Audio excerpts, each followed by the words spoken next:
Okay, very warm welcome to all the attendees of today's event. Good afternoon to all our attendees from India, and very good morning to all our attendees and colleagues joining us from Europe. My name is Samrat Kumar, Country Coordinator of EURAXESS India, and it's again a great pleasure to bring you another interesting session on the Horizon Europe Brokerage events. For those who are joining us for the first time, we have been now the last 1 month explaining, showing you, presenting you the new round of co-funded calls between the EU and India under the Horizon Europe research program. And today we will talk about essential ocean variables, another very interesting topic for scientists working in this field, but at the same time also a very important topic for the EU-India Research Innovation Partnership. So we're hoping that we will have an exciting session with all of you together, especially, of course, with our speakers and presenters.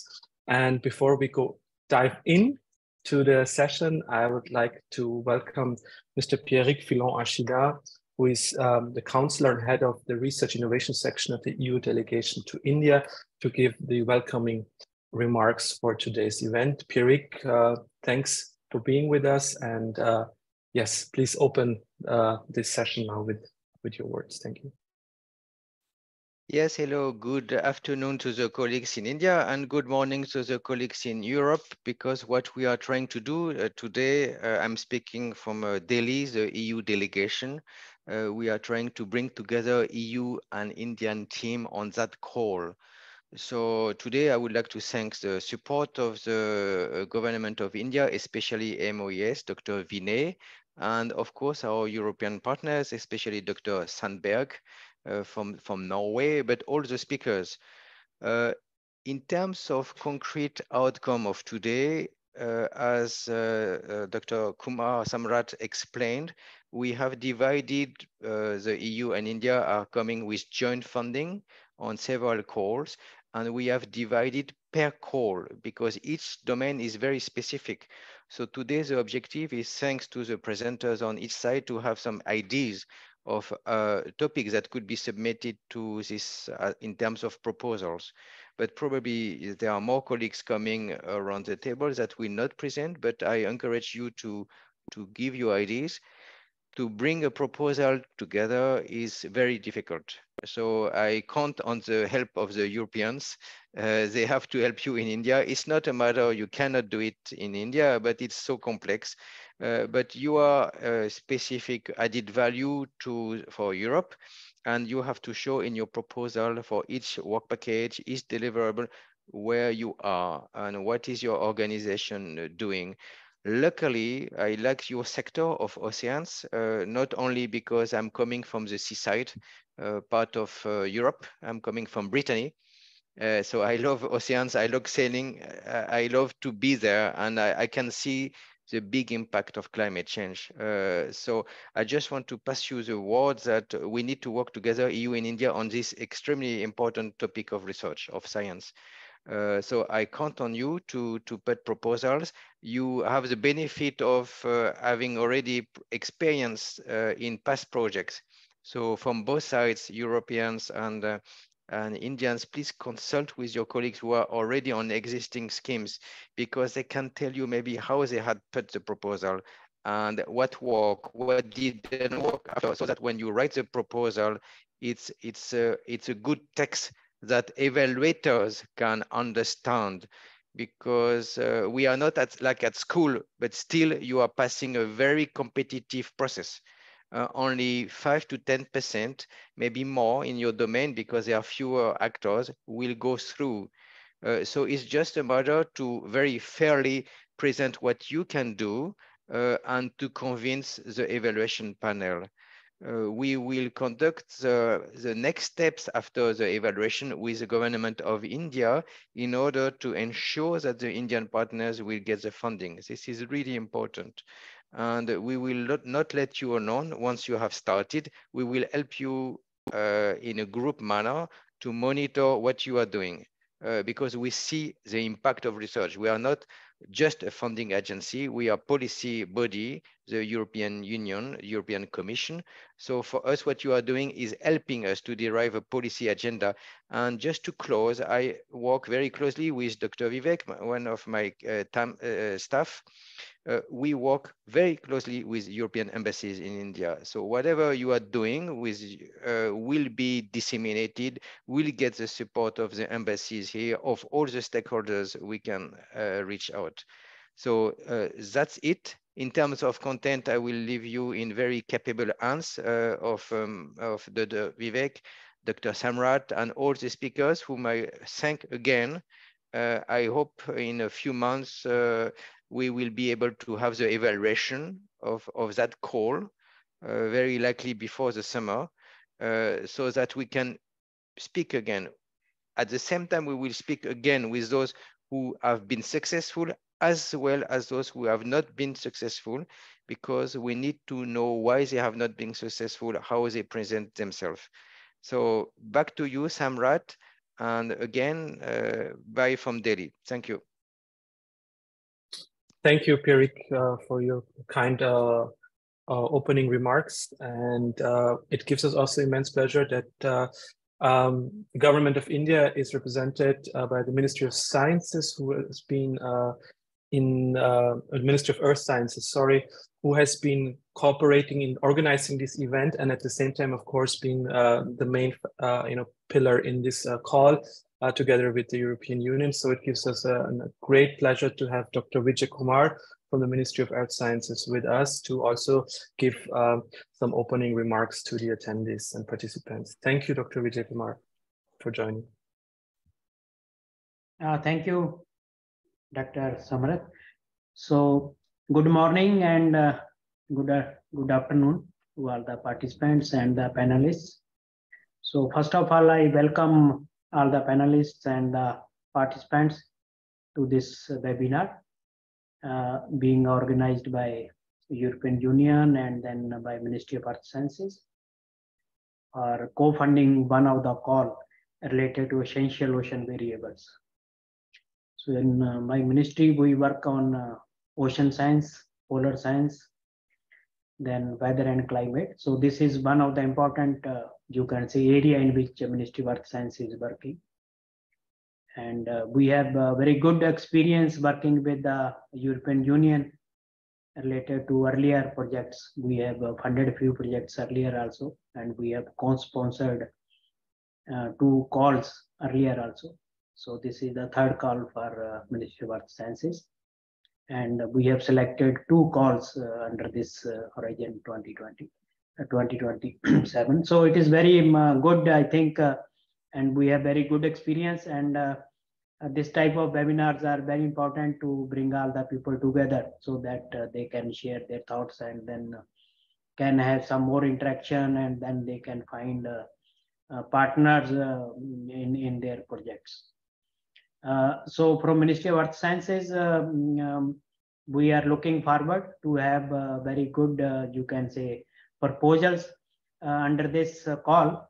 And as already said, it is a very competitive, you can say, process. Only few projects are being selected out of the many projects which are being submitted. And then, but from ministry side, any help needed, any clarification is needed, we will be ready to provide.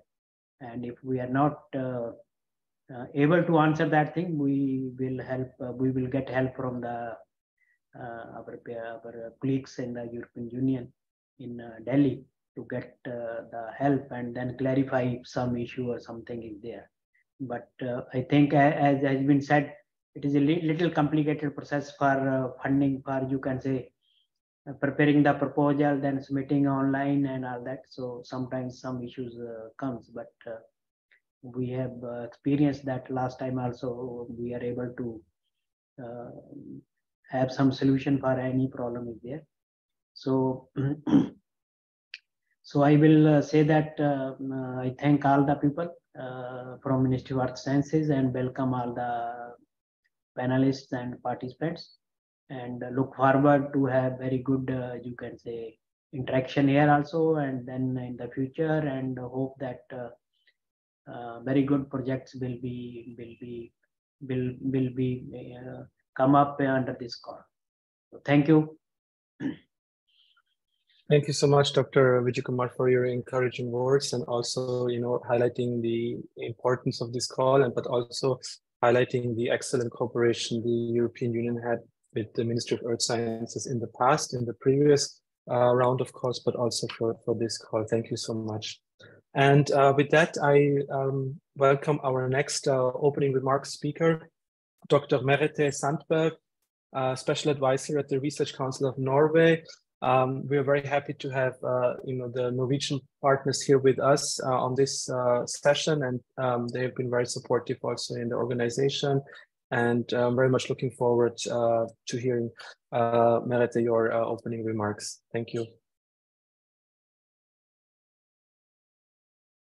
You're muted. As always, sorry. Thank you very much, Samrat. This is a highly important event for us, and I'm very glad to see many dear friends, which I haven't seen in a while, at this event. First of all, I would like to thank the EU delegation to India for holding this event. And also thank you for inviting the Research Council of Norway to take part in it. And also thank you to the other speakers in this session for giving such insightful and inspiring introduction to the event. When it comes to support for applications, all I can say is that Norway has an extensive organization and system and people to help with application writing. So do not hesitate to contact us if there are any issues. But on a more general note, it is no doubt that Horizon Europe, or the EU Framework Programme for Research and Innovation, is of high importance for researchers and research institutions. This is because it's the largest research program in place. And not only does it cater for the EU state members, but it has outreach globally. And this is obviously being exemplified now with India's increasing engagement with EU calls and activities. And for us, it's important that it does also have global impact in other ways, with focus on the SDGs at its core. And you will hear more from this from my colleague Ingunn in her presentation. So Norway, albeit not being a member of the EU, is a full member of Horizon Europe, as we were also in Horizon 2020, the previous program. The participation in these efforts are important for Norway for several reasons, but one of them is heightened internationalization of Norwegian research. Or in that aspect, countries outside of EU are also important partners. For us, and surely for other European countries, this is a good opportunity to maintain and strengthen bilateral relationships with participation countries outside of EU. For Norway, we have actually experienced that in some instances, we have reached better results in the framework program when connecting with countries outside of Europe, in addition to good European partners, than we would otherwise. So this is a plus-plus situation. So we are very, very glad to see India's increasing engagement with Horizon Europe in that sense. not only for our own benefit, but also as a good addition to the European platform. Norway and India has a long-standing relationship in research cooperation. And the cooperation within polar sciences in particular is solid and ongoing. And this is not in the least because of our very good partner, the Ministry of Earth Sciences. And we have also lately had a very good dialogue with MOES relating to oceans. And several of our current and quite recent projects are highly relevant to ocean research. I hope it would be not too presumptuous to say that Norway, albeit being a very small country, is quite strong when it comes to research within polar sciences and oceans. But we still need international partners to take our efforts further. This call is geared toward oceans, but it is also relevant for polar sciences. My colleague Jon Børre will elaborate on this when he is presenting the scope of the call. But I think that this will give us the opportunity to build on the very good existing collaboration between Indian and Norwegian researchers that can be built into cooperation with European researchers interested in the same thematic areas. So I do hope that this event can result in good contacts, maybe even consortium building and joint proposals to the call, but most of all, good interactions between researchers from India and European countries. And I'm very much looking forward to hearing from the participants today. Thank you so much, Marita, for your very kind and inspiring words. And we, of course, we are really hoping that this session will be useful for the participants, you know, to make that step and reach out for potential partners for this call. And you already mentioned Norway's partnership with the Horizon Europe program being associated to it, but also the strength of Norway in the area of climate and ocean and polar science. Now, Dr. Vijay already mentioned that this co-funded call has some technical aspects which need to be, I think, again and again told, explained, and who better than Dr. Vivek Dham from the EU delegation can do this. Vivek, you have to guide us again through the technical aspects of this co-funded call. And yeah, thanks again for all your efforts, and yeah, the floor is yours. Thank you, Samrat. I'm trying to put the presentation in just a minute.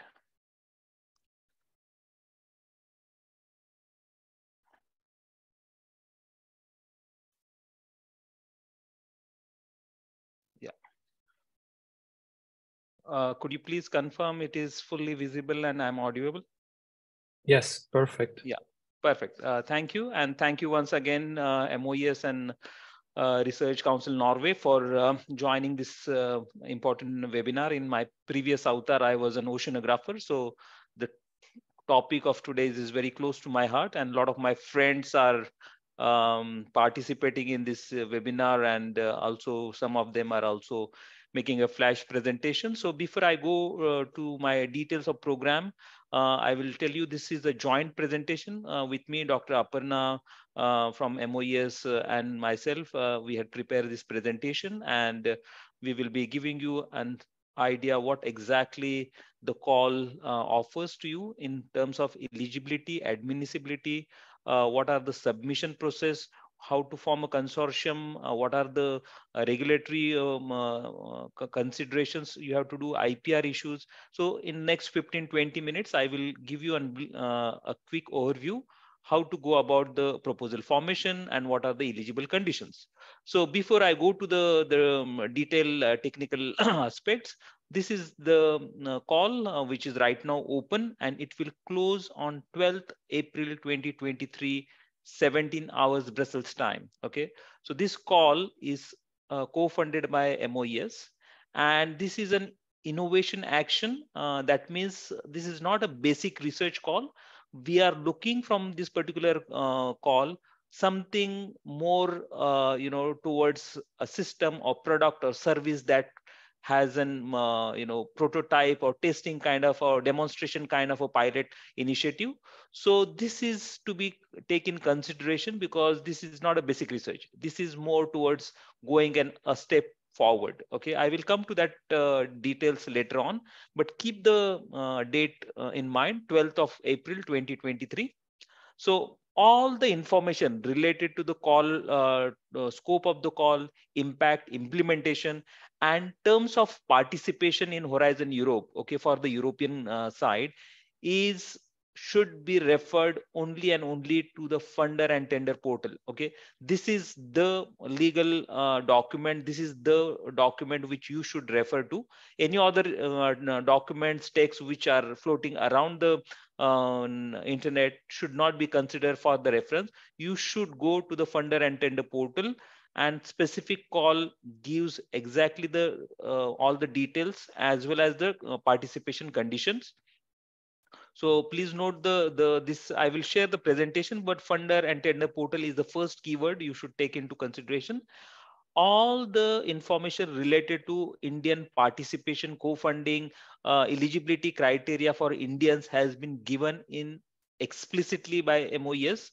Dr. Aparna had worked extensively on this particular document. So it explains in detail all the modalities of participation and the funding participations from Indian side, well explained. If other than that you still have questions, please feel free to contact us. So who can participate? Basically, Horizon Europe is by default open to almost all countries. Any legal entity, company, big or small SME, startup, research organization, university, you name it. Okay, anybody has a capacity and capability to address the challenge which has been defined in the call text is most welcome to be participate in a consortium. Okay. From Indian government side, the government of India will support the central state government supported organization. It could be public or private academic institutions, universities, research institutions. It could be national institutions, laboratories, or state funded laboratories. All can participate. Apart from that, the government of India is also encouraging private industries to be participate in the call on a voluntary basis on own funding. I will come to that part later on.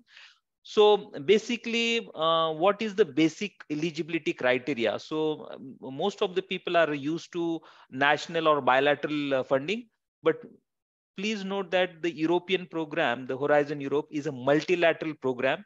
You need to have at least 3 legal entities from 3 different European countries. Out of that, 1 entity should be from European member state, and the 2 countries could be from member state or associated country. So that is a basic requirement. Okay, so here the list of 27 EU member state has been given, and there are at present 16 associated countries with Horizon Europe. Okay, so Norway is part of Horizon Europe associated country. So you can also find a partners from Norway. You can find a partners like Israel are also very close partners with India. But you have on an average 46 countries to identify partners. On an average, we had seen that climate related consortiums are quite big. It could be from 10 to 15 to 20, 25 entities are coming together across the globe to form a proposal. So this is a basic eligibility criteria. the number of participants from India in co-funded calls, that is the MOES had earmarked 2 calls, okay, co-funded call is not an eligibility condition of Horizon Europe, okay. Please remember, this is not an eligibility, but it is an eligibility condition for Ministry of Earth Science. If Indian entity wants to be part of this call, specifically this call, 1 or more entities should participate into the call to increase the impact of the Indian participation. Out of that, 1 entity should be public funded institutions. So the proposal should look like 3 European entities from member state associated country, 1 or more Indians or other non-European countries. So you can have as many partners as possible in this particular call, the consortium. So please check the additional eligibility condition in call text as well. So I just took a specific screenshot. So there are specific eligibility conditions are mentioned in this, and I will bring to your attention the technology readiness level. As I mentioned, these are not basic research call. These are more like a upper-ended, more service and technology development oriented calls. So there are 3 different options are given into the call, option A, B, and C. Okay, there are 3 different challenges has been mentioned in this call, and option A and B look forward TRL, that is technology readiness level 7 and 8. That is the target they wanted to achieve at the end of the proposal. Option C, the TRL level is expected between 5 to 6. This call also encourages international cooperation, and it is mentioned essential. So that is, this also adds an additional value that Indians are into the proposal. So that is very important. And this particular call also strong linkage with all international initiatives. So please read the specific call text to understand the nitty-gritty and the eligibility conditions of this particular call. So this is the technology readiness level. I think my colleague from Research Council Norway will go into the details, but this is the definition already had been given by the European Commission. What is the TRL level? So make sure your entry level TRL and the end level TRL is well defined during the project formation and proposal. So who is eligible for Horizon Europe funding? Okay, this is very critical and important point. So Horizon Europe funding is available for European member state, that is the 27 member state. The Horizon Europe funding is available to the 16 associated countries, and plus European Commission also fund 120 low and middle income countries. Okay, so this funding is available to this particular group of countries, but there are a group of big economies we call emerging or developed countries are not automatically funded by the European Commission. So what happens to them? So non-European countries not automatically funded. There are 3 different scenarios. These countries could be from US, Canada, Australia, New Zealand, Japan, India, China, Brazil, you name. These are the big developed and emerging economies, and they are not automatically funded because they have sufficient capacity, funding capacity to support their research. And that is why the government of India come forward to participate into the call, and they are co-funding the Indian participants in this particular call. So I will only focus on co-funding aspects of this particular call. So general co-funding conditions, if you see Indian entities to comply terms and conditions defined by Ministry of Earth Sciences, proposal should not be the proposal should be submitted basically at the 2 different agencies, that is European Commission and to MOES. It should be identical proposals. The proposals which is evaluated positively by both the funding agencies is qualifying for the Indian funding. Indians should not and will not sign the European grant agreement. I will come to that particular point. And the duration of the project could be 3 to 4 years. But I see there is a higher TRL level. So shorter the duration, that is more beneficial for this. So who is eligible for MOES funding? Basically, I already mentioned publicly or private academic institutions, universities, research institutions, national labs are all eligible for Government of India's MOES funding. Must have well-established research support system. Submission of proof of establishment under Indian statute should be given to the Government of India, that is Ministry of Earth Sciences. And the participating entity should have PFMS system that is very standard in all the government institutions. So that is prerequisite if you want to be part of that. And industry can participate on their own funding. The Government of India, the Ministry of Earth Sciences is not funding directly. So what is funded by the Ministry of Science, Ministry of Earth Sciences? It is basically a grant in aid, 100% funding. It is very classical that all the aspects of eligible costs are covered. There is a cap, 1.5 crores per project has been agreed by Ministry of Earth Science that they will support. That counts on an average 160,000 euros. The eligibility cost, it could be capital expenditures, manpower, consumables. These are very standard, travels, overheads. All these are covered under the MOES funding.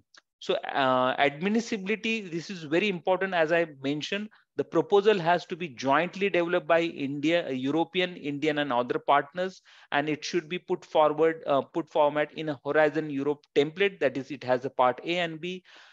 The proposal should be submitted first to the Horizon Europe funding and tender portal. The same proposal should be with the additional annex of the budget detailing should be submitted to the Ministry of Earth Sciences, that is MOES.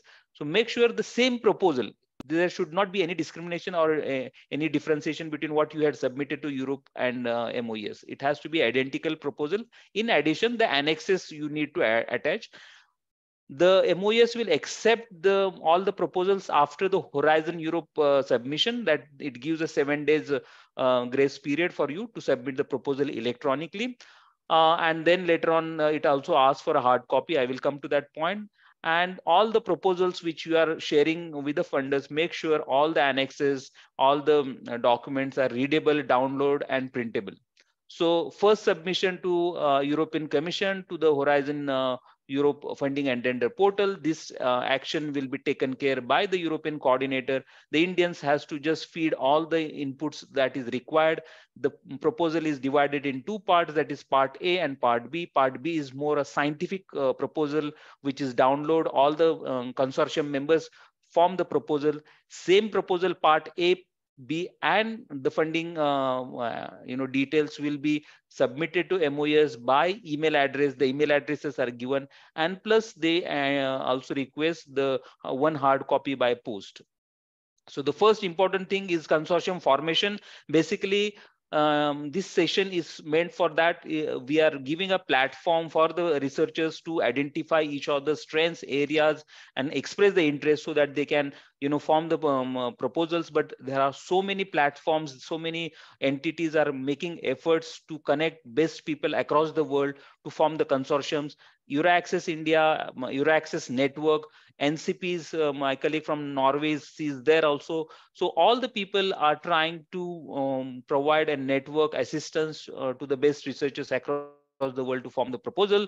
So consortium formation, 3 entities from European member state or associated countries. 1 should be from member state. 1 legal entity, additional legal entities could be added from Europe, India, and non-European countries. There is no limit. The proposal is highly encouraged if it is multilateral, multi-sectoral, multidisciplinary approach is highly encouraged. The gender balance should be taken into consideration. Project coordinator should be from European side, and 1 lead scientific coordinator, if there are more than 1 partner from India, should be nominated by the Indian consortium. So IPR, because as I mentioned, these are very technology oriented, process developed oriented projects. So the IPR needs to be in special attention, because you need to pay attention at the time of consortium formation. So MOES has already given guidelines. European Commission also give a guideline. So make sure at the time of proposal formation, you also discuss the IPR in detail before you go forward to the proposal formation.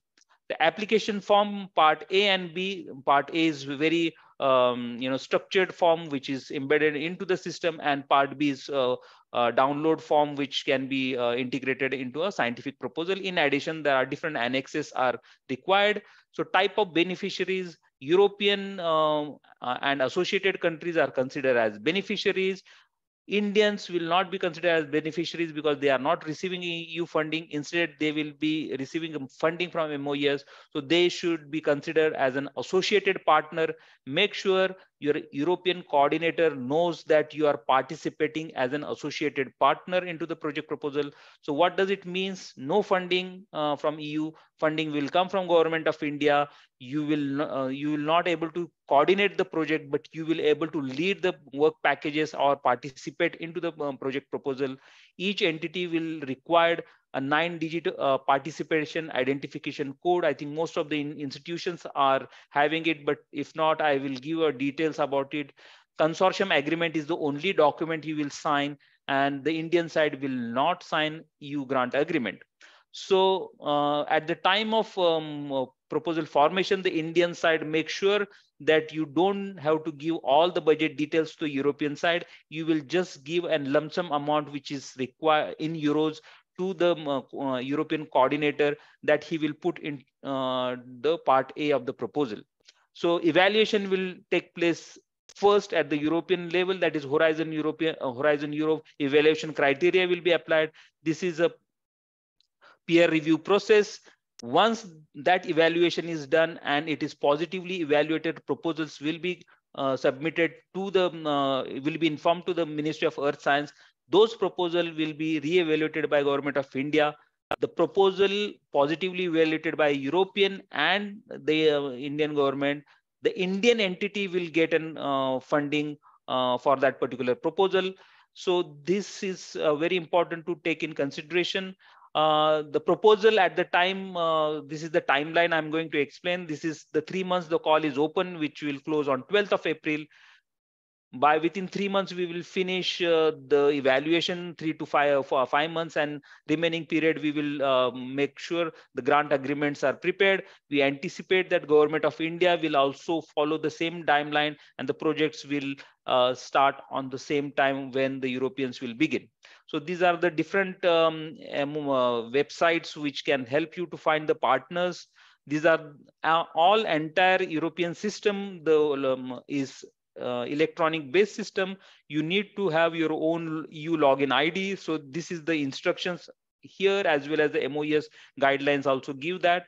This is the peak number, how to create a peak number, irrespective whether you will participate in call or not. If you are not proposing, putting forward the proposal, I urge you, those people who are not proposing the proposal can register as an expert, because we receive 15,000 proposals across the Horizon Europe work programs. So we need a lot of international evaluators to evaluate these proposals. So please feel to register in our database. This is not a free of cost job like what you do for the journals. This is a paid job. On an average, the European Commission pays 3,000 to 4,000 euros per evaluation to an expert. So this is the team since last 7-8 months. We are working together, and finally we come up with the call. And if you have any questions, we will be more than happy, and I will stop it here. Thank you very much for your attention. Thank you, Vivek, for navigating us through this guidelines and the technical aspects of how to apply for this call. And I would say we continue with our speakers and take then a consolidated Q&A session right at the end of. Perfect. Yeah. Okay. So because we see there are some questions coming in, but let's maybe welcome Dr. Jon Børre Ørbæk. He's Senior Advisor at the Research Council of Norway. Very good morning to you. And thank you so much for joining and presenting the scope of this call to our participants. Dr. Jon, the floor is yours. Thank you, Dr. Kumar. First I will like to thank, to echo what my colleague Merete Sandberg said about we are very happy that we have been asked by the EU delegation and the EURAXESS and the Ministry of Earth Sciences to be involved in this mobilization event. I can share my screen and explain a little bit why a little bit about our background for being invited. So I share my screen. Screen 2. I guess you now see a presentation. in presentation mode too. So this, we also have a national contact point for ocean. That is Verena Hackman. She has also contributed to this presentation. And otherwise, you know, this is very first kind of explanation. We have, you know, Norway and India has long coastlines. We are ocean countries. And we have a long history of Indian-Norwegian cooperation because we have this have had specific funding for Indian-Norwegian cooperation and research. We have a white paper in Norway. One of them is for ocean and the blue economy. One is called the role of oceans in Norwegian foreign policy. I guess it's equally important what is in there also for India with a large ocean and coastline. And as in Svalbard, we are cooperating in polar research, polar and ocean research with the Indian research facility, Himadri station at the new Ocean Research Station in Svalbard. And in Dronning Maud in Antarctica, there is this Indian research station, Maitri station, where we also have some cooperation. And we have this Dr. Fridtjof Nansen, the ship doing marine environmental management related research, also in cooperation with India sometimes. Well, first, my role is to reflect a little bit around the scope of this call. And very first, I think this is a repetition of what Vivek very nicely presented. It is to this destination, land, ocean, water for climate action. One of the calls there is these essential ocean variables.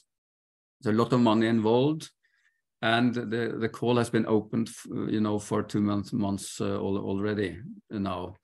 It is an innovation action, which I think Vivek very nicely explained the difference between an innovation action and a research and innovation activity, or more related research project. What the Commission expects is that there is 3 projects that will be funded under this call. And it's not only on essential ocean variables, but it's the meaning is that it shall support global assessments. It shall deliver knowledge for evidence-based decision making. And obviously, what Vivek also said is that the co-funding from India will be as an associated partner, and Indian institutions cannot be the coordinator. That means, in my understanding, obviously, that one would think an additional work package or a specific technology delivering of some services provided by Indian research community would add to this already existing European consortium. And so my questions in the first would be to ask, what are and who defines these essential ocean variables and the related essential climate variables? I think most of the participants in this meeting already know a lot around these variables. And how to understand the scope of the call. You know, in the European calls, it's not only, it's a lot of policy around it. So one need to understand what is really, why is the call there, and what should be the impact and outcome of the project. That is probably the most important thing. And how to identify those European research groups that are already preparing and coordinating proposals to this call. I guess that some of the Indian participants here today already have contacts with European groups, but those that do not have it, I think, you know, it's only 2 months to the deadline for this call. So I think what we thought would be a nice thing to do was to direct or give some guidance to how to find those European consortia that are probably working out already, forming consortia and working out proposals to this call. And I think that's a very nice thing for Indian communities, research communities, to approach them, help them identify those communities if they don't already, you know, are well acquainted and know them well. and how to include a complementary Indian expertise or a work package into those proposals. And it's also especially important to know, and it's about also outcome and impact, what is an innovation action in Horizon Europe. Well, first I said that the inspiration of this call is coming from the global ocean observing system and the global climate observing system. These large programs, you know, is co-sponsored by the World Meteorological Organization, WMO, in co-sponsoring with Intergovernmental Oceanographic Commission of the United Nations UNESCO program and the United Nations Environment Program, as well as the International Science Council. And they do have expert groups that define essential variables, climate and ocean variables. And you see them here. There's some, you know, for the ocean, some for land, atmosphere, cryosphere. And, you know, it's not very difficult to understand that in order to, I can show the next slide here, in order to be able to deliver ocean forecasts or early warning systems, climate projections, as we have in the IPCC, or the you know, to provide assessment for policy making towards, for example, the Nature Panel, IPCC, the World Ocean Assessment, things like that. Even to be able to develop a sustainable ocean economy, which is very important both for India, Norway, and European countries with long coastlines. You need an observing system to help you with defining and understanding the state of that system, and that starts with ocean variables, essential climate and ocean variables. And so the call addresses integrated multidisciplinary ocean science, physical, the three types of variables: the physical, geochemical, and biological ecosystem variables, and research communities working with those variables. And they need to be integrated, and they need to be assimilated into models for multidisciplinary analysis and assessments or reporting. So since it's an innovation action, one looks for, you know, not only research, to research out those variables, but also put them into an operational context to deliver some kind of services. And it's very specific in the call that one would like 3 projects funded under this call: 1 for physical oceanographic processes, 1 for biogeochemical, and 1 for the more ecological, biological ecosystem variables. But, you know, but they need to be interrelated. So the European Commission would see these projects as sister projects. They need to include a work package that points to the other 2 sister projects. And to do that, I don't know, maybe those consortia that are already forming, they know about each other. Maybe the same institutions are involved in all the 3. But there are 3 projects that are lead. And they, as Vivek said, they are supposed not only to study those variables and to study the state of the environment in physical, biogeochemical, or biological extent, but they need to produce something that are technology matured. So the technology level is most the variables and the use of these variables into operational systems and assessments is more technology mature in the physical and biogeochemical part than the ecosystem part. But this need to be explained, and it is also pointing to regional or sea basins. And you know, we have large sea basins in the world, but we also have, you know, it depends on the communities. Obviously, when Indian scientists or institutions are involved here, one would think a complementary project that complements some ocean variables in the North Atlantic somewhere, maybe the Southern Ocean, maybe the Indian Ocean. Next So it is so it's very important to understand that one need to produce a system, set up a system that contributes to the climate action in all domains. And the monitoring using ocean variables to monitor, assess, and modeling and enter it into Earth system models creates a data-driven decision-making support system. It shall support evidence-based policy making to meet climate targets. So this ocean variable shall contribute to deliver ocean forecasts, early warning system, climate projections and assessments, contribute to develop global climate indicators. One understand that all this system is interlinked. They need to reflect that there are multiple stressors, both natural and anthropogenic in this system.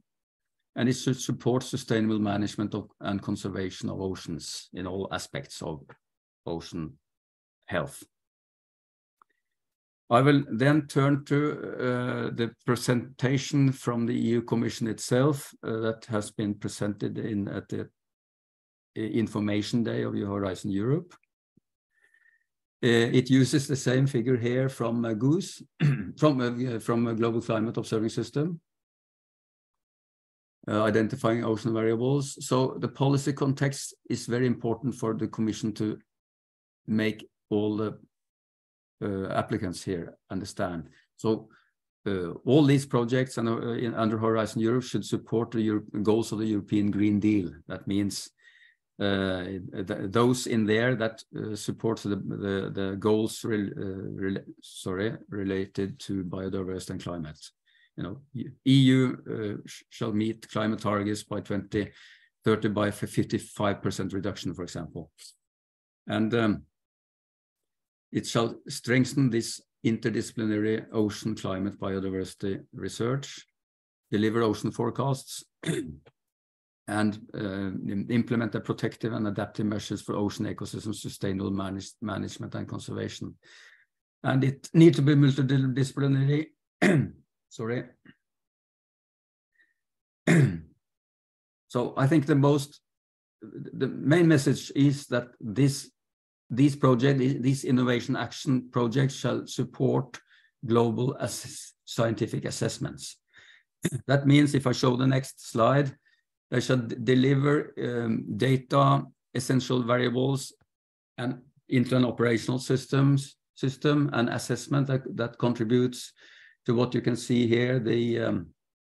Well, it's not written actually on this slide, but into the IPCC process, the nature panel assessments, and the world ocean assessments, or the IOC.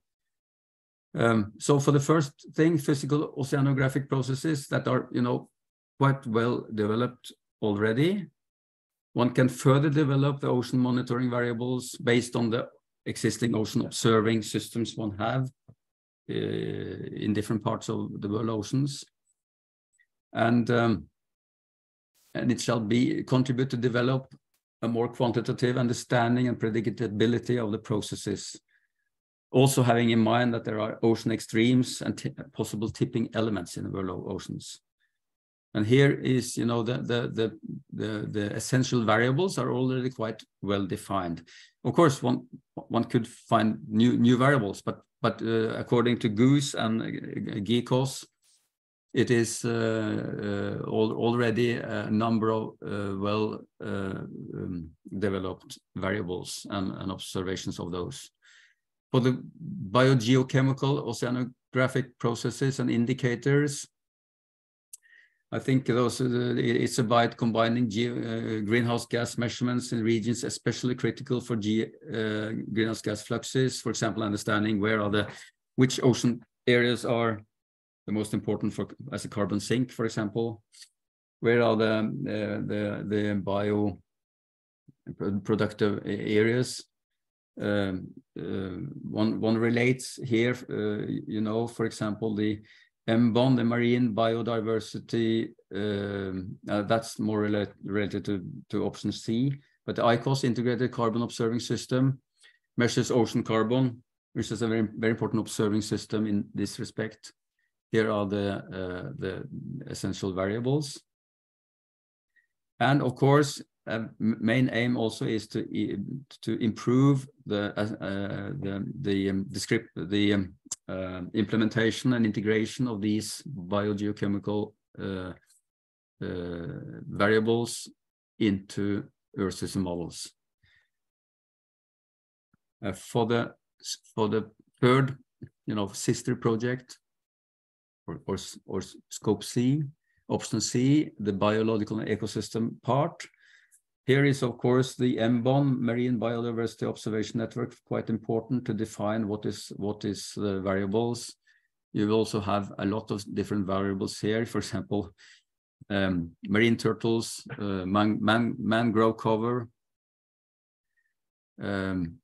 This is not really my field, but it's some of these are, of course, I guess, possible to observe in a harmonized and well-defined manner. Others are not that developed, as was also reflected in the technology relevance readiness level. Here also is important to also be able to monitor or forecast scenarios for how extremes affect organisms and ecosystems.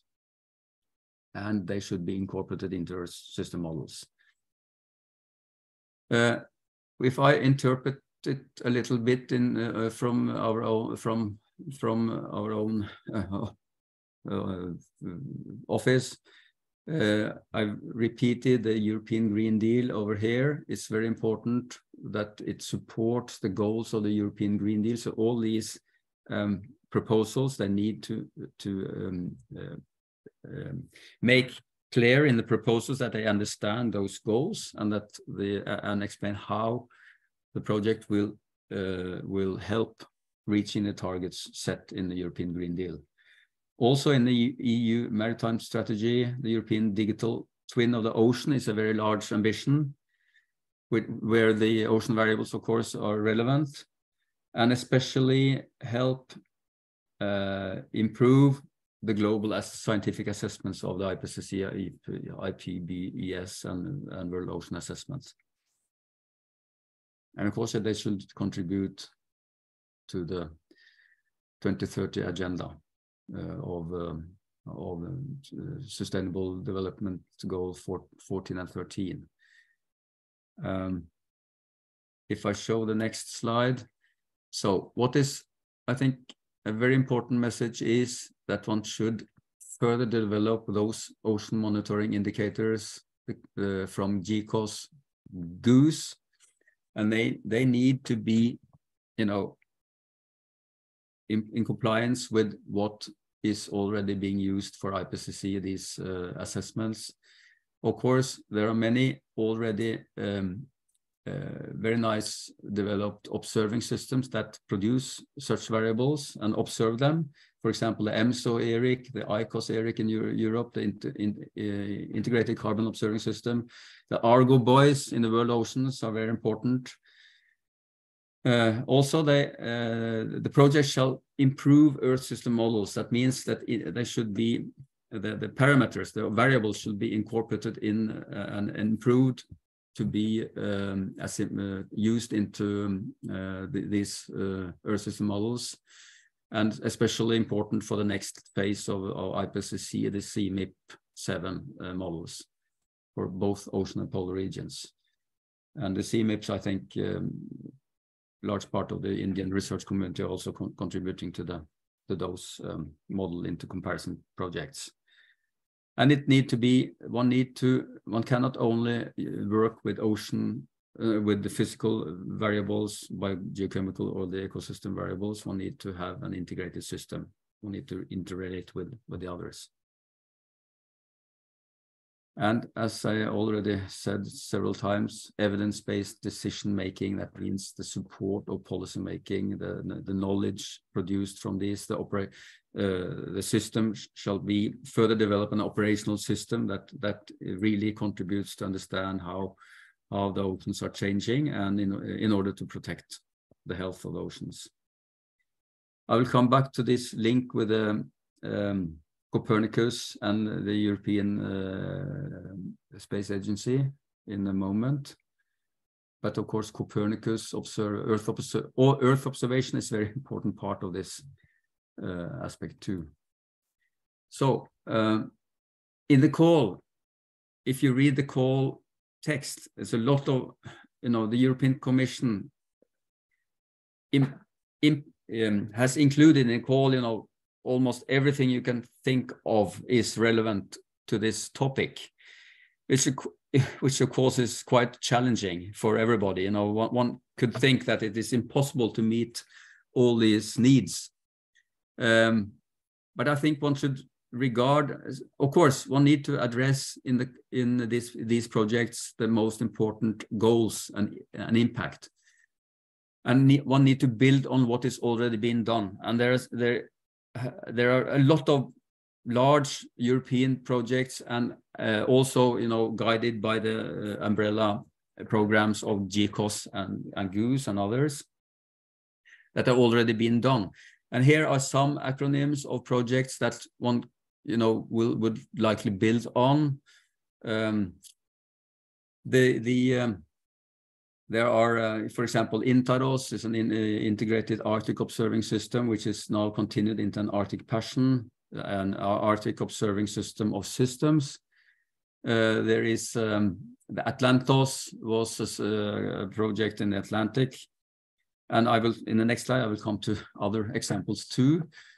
The EU Polar Cluster do contain, which is over here, some projects that of course are relevant for polar observations. The GEOS and the Global Earth Observation System of Systems and the Copernicus are relevant for these ocean variables, of course.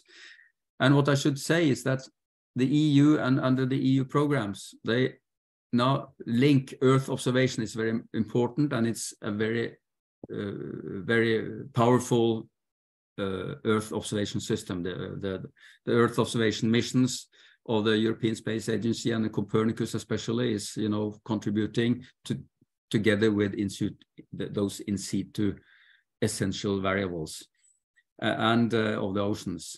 And there will be, which is quite interesting, that when these projects are set up under Horizon Europe, there will be very interlinked or relevant tenders being published by the European Space Agency under their ocean and biodiversity polar science clusters that are directly pointing towards each of these sister projects that will help these projects turn into more operational systems of data infrastructures. So I think I don't need to mention this, because this is just to reflect a little bit about what is the difference between innovation action and research and innovation action. So one would, like some services, it shall deliver more knowledge and services, more operational systems than what is normally done in a research project. And here are these technological readiness levels. I don't think I need to repeat it, but it's more deployment phase for the physical and biogeochemical ocean variables, more development phase for the ecosystem part.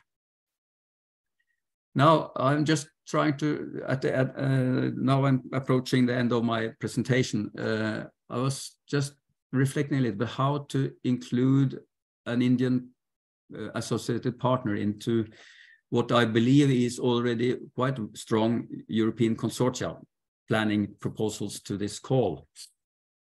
The normal way is that the European consortia are starting to prepare calls quite even long time before the calls are published, and so there are, I guess, quite established consortia preparing calls and how to include an Indian work package or a specific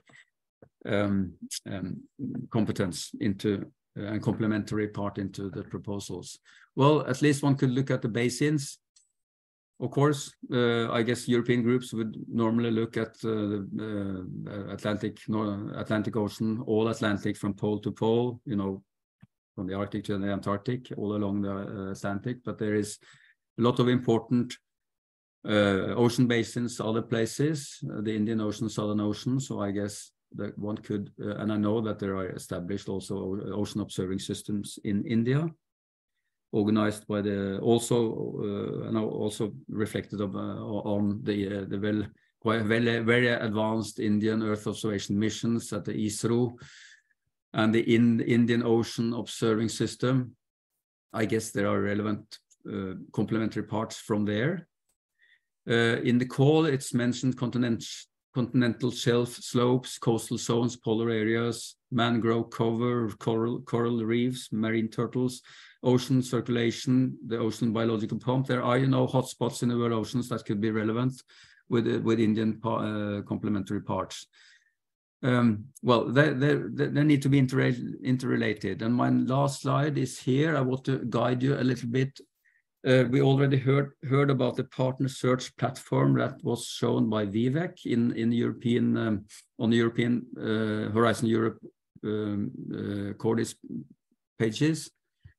But there are a lot. You should also look at all the projects that are mentioned in the call. International cooperation, you know, is important in this aspect. In the call, there are a lot of nice projects mentioned, and of course, those projects have been relevant for and inspired this call, and the groups, European groups involved in those projects are relevant also applicants for the new call.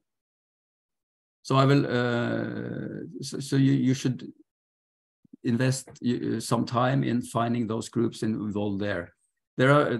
I will skip this part, and for Norway, for example, we have a large project called the Nansen Legacy, Go North. The SIOS research infrastructure in Svalbard with Indian partners are relevant for observation, Earth system science observations, and some project. But then my last part will be to guide you to this page. It's Cordis EU funded. You can look up EU funding projects. And for example, one could look for, you can search for ocean variables or ocean observation, or you can search for a specific project. So if I enter that one, you will come to this page and you can search, for example, ocean observation here.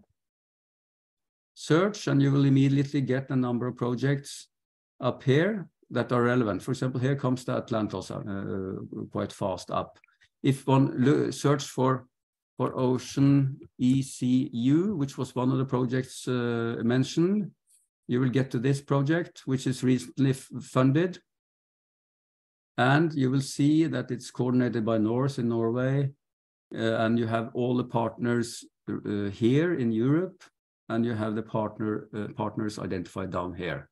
So this is something you really can do to find.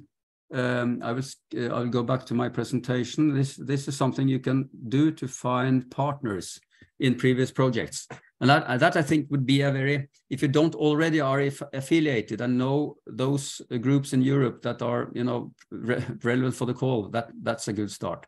So by that, I will thank you for the time, and I really hope that there will be successful European-Indian cooperation in this very important and exciting call. Thank you.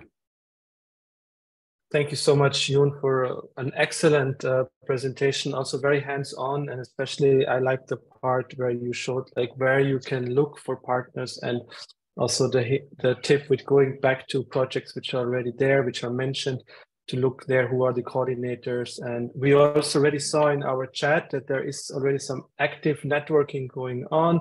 There is already one researcher who has formed a consortium, is looking for an Indian partner now. So the ball is already rolling. Thank you so much, Jon, again for guiding us through the scope of the call. And we continue now with our next speaker, Ms. Ingunn Borelaug-Lid. She's the NCP National Contact Point for Climate, Energy and Mobility for Horizon Europe in Norway. And thank you so much, Ingunn, for being with us. And Ingunn will now tell us about the Arctic opportunities, including the topics from the EU missions, climate, ocean, polar, and ecosystems. Thank you so much. The floor is yours. Thank you very much. Thank you for invitation to the Brokerage event and also for the collaboration, as my colleagues also have said. And I'm also very happy to see all this activity in the chat. It's coordinators and partners, so I think that's very positive.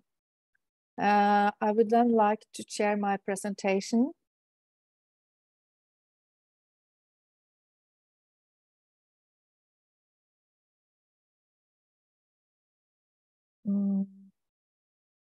Just one moment.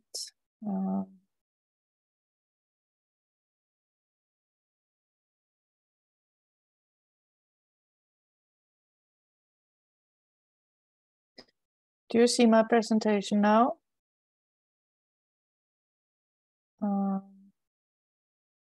No, unfortunately not. Now it's coming. It's here. Now you see it? Yes, it's there. Yes. Perfect. Yes. As I was introduced, I will tell you about Arctic opportunities, including topics from EU missions. And as you know, for Indian participants, in general, you can participate in all of these calls in related to climate, ocean, polar, and ecosystems. It's a lot of relevant calls in cluster 5, but also in cluster 6. And I will give you some examples from the work program in 2023 to 2024. And at first, I will say that for the Green Deal, the investment plan, and also for the renewed European research area, it was a stronger role for research and innovation that was launched. And we really see that the research and innovation have an important key role in the transition in Europe and also the whole world. And in the investment plan for the Green Deal, the Commission launched an extra call, this European Green Deal call, that is very targeted. And as we can see in Horizon Europe, Horizon Europe is an impact-driven program. I will come back to that. But we can see in Horizon Europe that it's much more focused on impacts and to get the impacts out in the regions at local level very fast. So people that now have participated in the first round of Horizon Europe are saying that they really have to give the knowledge and solutions not after the project have finished, but actually also during the project. So I think that's a shift, and it's you really have to know that this extra focus on the impact when you are applying. And as you know, there are collaboration between industry, researchers, and public sector. And this is an example from a project from this Green Deal call, where our University of Tromsø, but also our regional level up north, Troms and Finnmark fylkeskommune, are involved. And I think the specific with this call was that they were asking for existing knowledge, if they could find existing knowledge and solutions, and then see them across sectors and find out what kind of solutions that could be candidates for upscaling. And I think this is also, I show you this example because it's many calls and topics are very interdisciplinary and cross-sectoral. And they are building on existing knowledge. And you are also asked in many topics to coordinate with existing knowledge and also existing projects at national level, European level, but also international level. And for Horizon Europe, as several previous speakers have said, it's it's a lot of implementation of different policies. Of course, all these climate policies, Fit for 55, follow-up of COP27, IPCC, IPBES, the Sustainable Development Goals, and of course this Repower EU, and the Commission's priorities, for example, the Europe Fit for the Digital Age. So this is to tell you that, as you know, the strategic plan, it was new in Horizon Europe as a tool that I said what they will in a more strategic plan, and now they are making the strategic plan for the rest of Horizon Europe. As I said, calls across disciplines and sectors. It's a lot more international collaboration, so you are very, very welcome to participate, and we in Norway will encourage you to cooperate with Norwegian actors. And of course, you have the European Innovation Council that was new, and also missions and partnerships that I will come back to. And as previous speakers also have said, when you are applying, you of course have to address the policies that are referred to in the topic text. And I would like you to know that for the Green Deal, the overarching goal is to become climate neutral by 2050. But I think it's important to say that all these relevant, all these policy areas have been renewed the 2-3 last years. And yesterday I went to a program committee meeting for Cluster 5, and then the Commissioner also showed the different DGs, showed also that there now are coming a lot of new policies. So I think because of the transformation, the need for change, the policy development are happening much more quick, and it also it's very much linked to each other. For instance, the farm to fork strategy and the biodiversity strategy was launched at the same time and is interlinked. And also, as an example, the Circular Economy Action Plan and the industry communication was also launched at the same time. So I think this is it's very interesting, and we really see more now also the politics more in a holistic way. And I think it's also good for you to know when you are applying. And I would also like to show you this, because I think this is very important when you are applying, to know this intervention logic. Because as Jon Børre had showed, for this specific topic, you have to address expected outcomes, as you see in this figure, for the topic level. But actually all the topics that you are applying for, together with the other topics under one destination, all of them will address together will address the expected impacts in the strategic plan. So you also have to say something about this when you are applying. So you have to be aware of that your project will give some outcomes, but you are also a part of a bigger picture that will address the expected impacts in the strategic plan. So I also encourage you then to read the strategic plan within your field. And Horizon Europe is a holistic design program. So as we have seen in Horizon Europe, for instance, there have been topics within research infrastructure that are matching with what has been announced in the calls in, for instance, related to climate. And we also see that some innovation actions that are producing solution can go after the project have finished, they can go to the European Innovation Council. So it's really very interlinked. And I will show you some examples. For instance, for the research infrastructure, as you see, for the, related to Arctic, to climate, there are very relevant calls.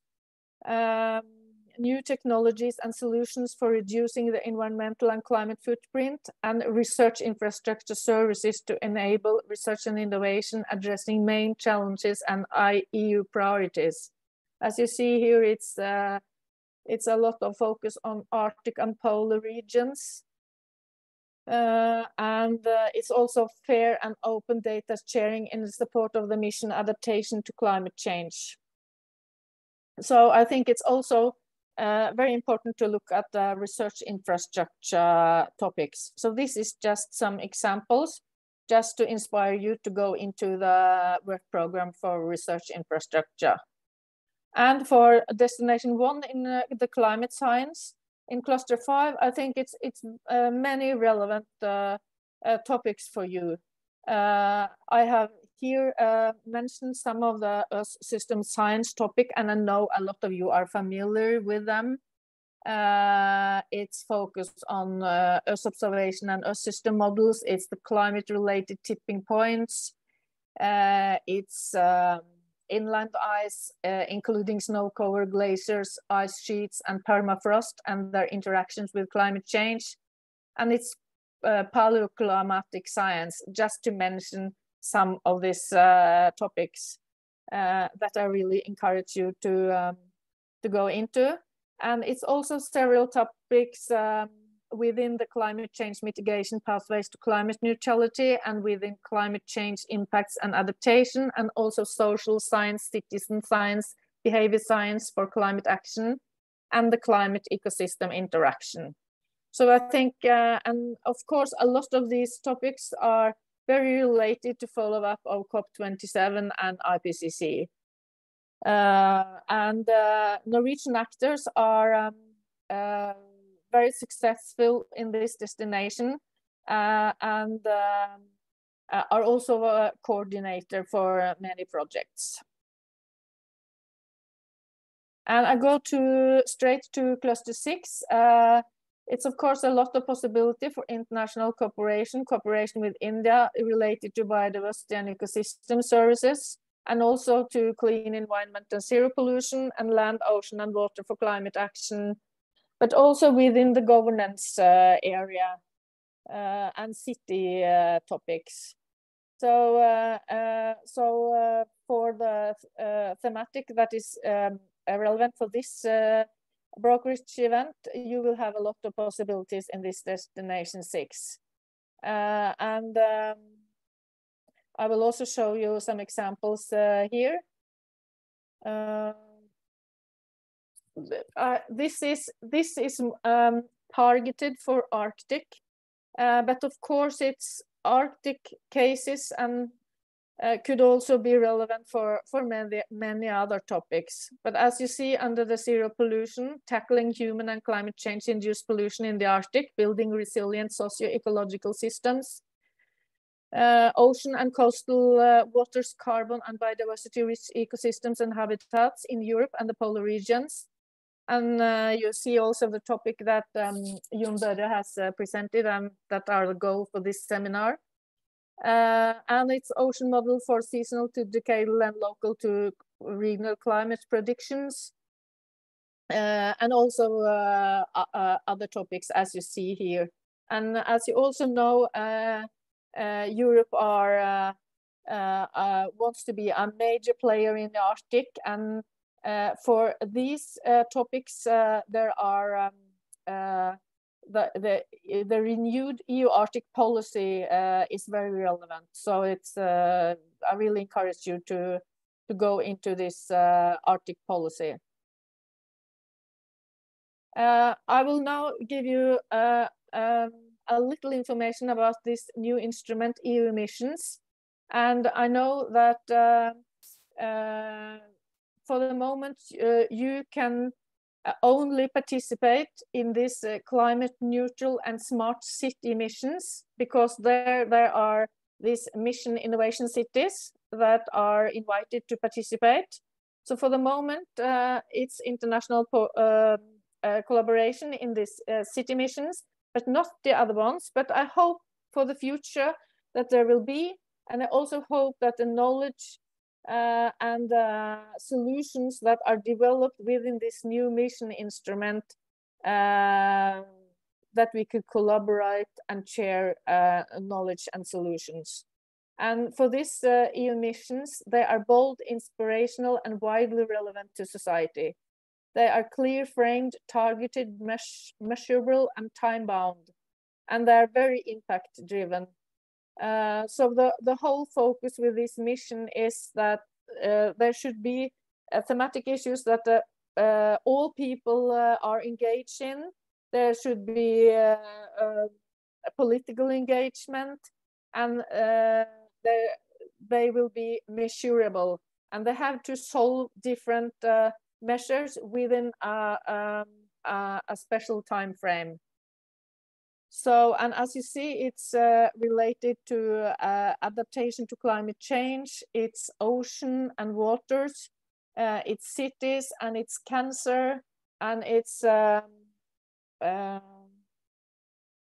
yes, that's it. I will give you some example from the calls related to climate adaptation. For the climate, as you see, these 3 calls are very related to demonstration project. They will test and demonstrate transformative solutions in different sectors. As you see here in the agriculture sector, it's related to critical infrastructure, and it's related to health risks. So this is some examples. And the goal, I can say, for this mission is they want every, as you see in the orange level, they want all regions in Europe to understand more about the climate change, to be better prepared, to know about the climate risks. And they will do a special collaboration with 150 communities and regions to really find solution and knowledge to become climate resilience. And they will, at the top in the blue one, they will have these 75 big demonstration projects. Of course, these 3 calls here will be candidates for the demonstration projects. And also this is an example of a project that have a Norwegian coordinator, is Sintef Digital. The project will perform large-scale tests of innovations for climate adaptation in the 12 selected regions, with the goal of then transferring this knowledge and these innovative solutions between the regions.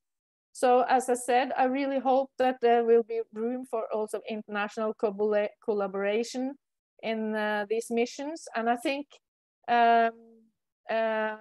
there will be. Then some examples from the calls, Restore Our Ocean and Waters. And this mission, these calls that now are launched, they will implement the goal of the mission that you see on the right side. And as you see, there are specific, for instance, there are in the middle, Atlantic and Arctic Sea Basin lighthouses addressing climate change and human activity threats to marine biodiversity. So it's also related to Atlantic and Arctic Sea. And this is also some examples from the calls. I go a bit fast through them, since they are, you will not be applying for them now, but I would like you to know about them. And as you see, it's for all this mission, it's a development phase, and it's also a deployment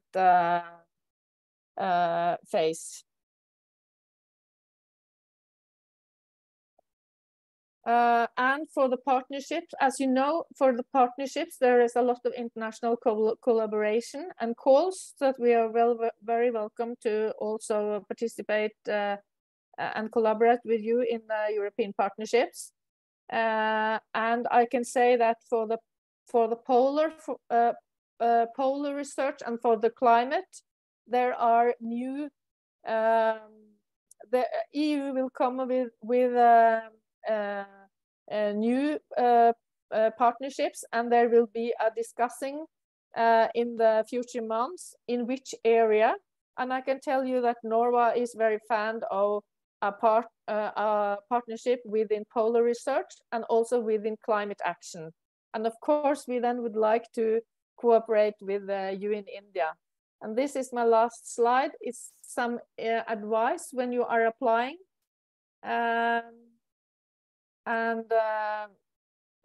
Thank you very much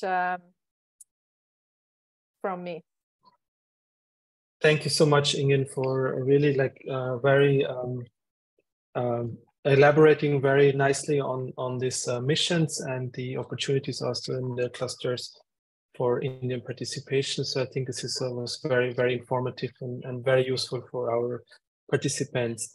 Now, looking at the time, we are a bit behind schedule. I would propose that we go ahead with the next part of the event, which is to listen now to our scientists, both from India and Europe, and listen what kind of project ideas they have for a potential application, and also to reach out to potential partners. There is the Q&A box where questions have come in, and Dr. Vivek has been so kind to look at them and try to answer. But if our experts are willing, Yoon and also Ingun, it would be very nice if you could also maybe keep an eye on that Q&A function to see if there are any questions you could also answer while we're going to the next session. Thank you so much to the speakers of this session, and it's an immense pleasure to open up now the next part of the flash presentations. And our first speaker is Professor Antonio Pascual, joining us from Lisbon, Portugal, at the Dynamical System and Ocean Robotics Group, Instituto Superior Técnico in Lisbon. And his presentation is about long-term adaptive ocean sampling and mapping using networked marine robots. Very good morning to you, Professor Antonio. Thank you for joining, and please keep in mind to all presenters, we have 7 minutes per presentations available. Thank you so much, and the floor is yours. Yala, good morning. First of all, can you see my full screen? Yes, okay, we do. Thank you. It's a pleasure to be here, and I'm here for 3 key reasons, because I'm deeply interested in being fully involved in actions that bring together marine science and technology. The second one is my passion for India, with whom I have been cooperating for more than 20 years now, especially with NIO, IIT Madras, and NIOT. And third, the chance to team up with groups of excellence towards preparing a proposal. So the title of my talk, as you can see, it has to do with the technological component, because in order for us to sample the ocean and obtain relevant variables at appropriate temporal and spatial scales, we need assets that move in the water and capture this information. So I'm going to be focusing on that. So I would like to contribute to the development and operation of networked systems to observe and sample the ocean at the appropriate temporal and spatial scales. Of course, we have to team up with scientists, because they will have to define what the problems are, what the missions are, what the use cases are, and out of this dialogue, then something beautiful should emerge. So specifically, we are interested in developing the means that will allow a group of vehicles or assets, mobile or fixed, to sample the ocean in a coordinated manner. And I will not go through the technical details, of course. So what have we been doing in the past? I mean, for more than 20 years now, we have been cooperating with the European partners and Portuguese partners and doing many, many actions, namely in the Azores Sea, in close cooperation with international teams. We have developed most of our assets, most of our vehicles that are called ASVs, surface vehicles, EUVs, underwater vehicles, and we also have access to, we own 2 Slocum gliders. So, like I said, our main vision is to bring together or to afford marine scientists the tool or tools par excellence to observe the ocean. So the core tasks in vision are essential to contribute to the development of networked systems. We are not talking about a single vehicle that will go around and acquire information. We are talking about multiple vehicles that should cooperate towards what we call adaptive sampling. In other words, based on the data that they acquire and based on prior data, they should make decisions as to the best strategy to sample, taking into account the temporal and energy constraints. The other 2 key things are affordable systems. So more and more, we need to make the systems quite affordable. In other words, relatively cheap. And the other thing is we have to break with tradition whereby most of the robots are operated in the classical manner whereby people go to sea with a big ocean vessel, then they launch the vehicles, they wait for them to operate, and then they recover them. They should be left at sea for a prolonged period of time. Of course, this is being done with gliders, but not much has been done in terms of underwater vehicles that can move and that can stay in the ocean for prolonged periods of time. So that's what we call sustained autonomy. So affordable and sustained autonomy these are very important aspects. So the type of cooperation that we are looking for, and we have started contacting some partners, of course, marine science, and we have had close contacts with NIO in India, like I said, for more than 20 years, University of the Azores in Portugal, and also a very strong group in Israel, but I'm not sure they will be able to participate. We are also looking for other partners that will complement our expertise on marine technological areas. And of course, we have had interactions with NIO Chennai, University of Girona in Spain, a strong partner, Genova, Italy, a company in Germany, University in Coimbra, and BITS Pilani in Goa. So we look forward to furthering these cooperation links. Now, in terms of our expertise and experience, I'll give you 3 examples. The top example is a European project that aimed at developing autonomous systems for geotechnical surveys.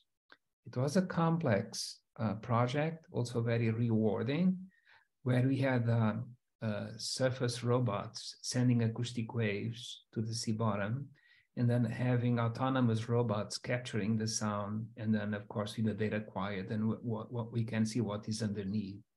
And what you see on the right is the magnitude of the group that participated. The second one is a project, it's a FET project that we are running now, and it has to do with the mapping of radioactivity in the ocean, which is something that is not very well known.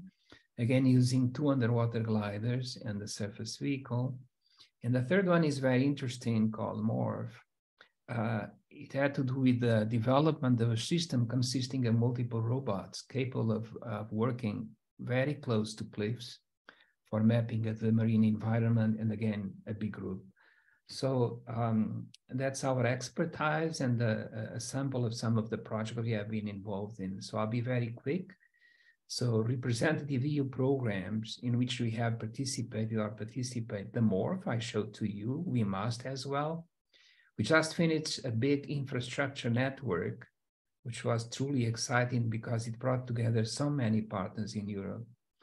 Blue Roses was a fascinating project because it has to do with ocean literacy and making the underwater world accessible to the population at large by engaging them and affording them the means to actually see what is going underwater as the robots carry out their missions, and then Ramones. So the key words, of course, have to do with technology. So what we are looking for is to establishing strong cooperative links between groups that work on marine science and technology and move fully ahead. So here you have my contacts and some references. Thank you very much for the opportunity. It was a pleasure. Thank you. Thank you so much, Professor Antonio, and also happy to know that how strongly you've been engaged in the past with EU programs, but also with already with Indian partners. So this is very great for us to have you with us. And we go to our next presenter, which is Dr. P.V. Bhaskar from the National Center for Polar and Ocean Research in Goa. And very happy to have you with us, Professor Bhaskar. Kindly, if you could share your screen, and the floor is yours.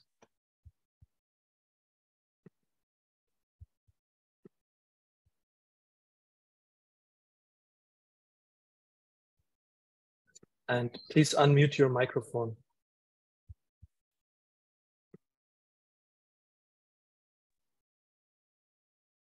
Yeah. I'm sorry, I'm not keeping well the last 2 days. I've been not able to keep my head up. So, although I have made the presentation, I'm not in a position to show it. I'm extremely sorry. 1 minute.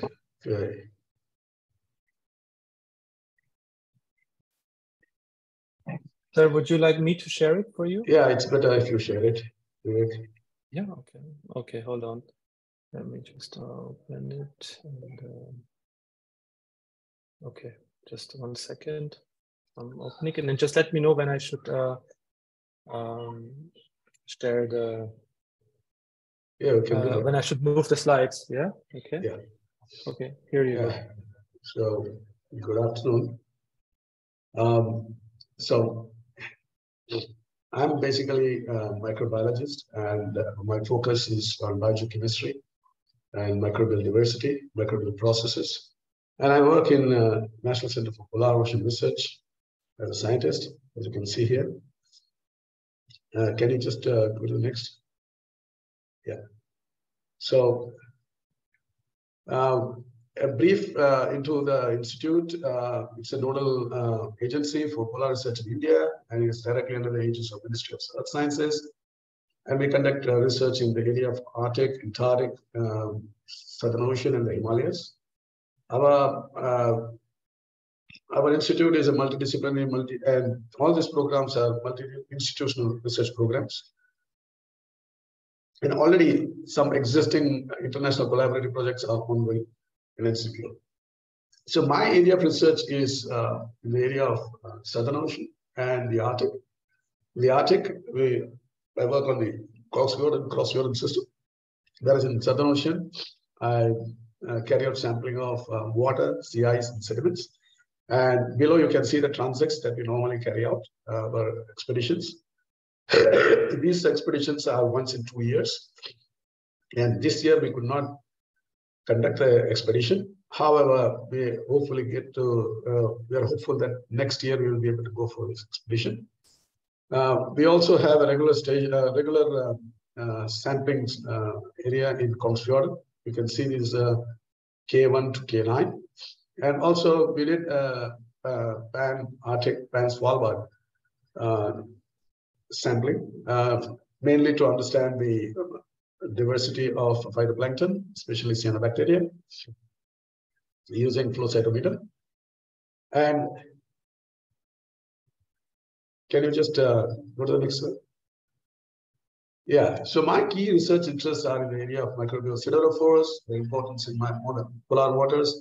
We know that polar waters are having a limitation of trace elements, which in fact impacts the productivity. So my interest is how the microbial siderophores which bind the iron, and what is the role of these chelating agents in polar waters, especially in controlling primary productivity, also microbial loop and food web dynamics.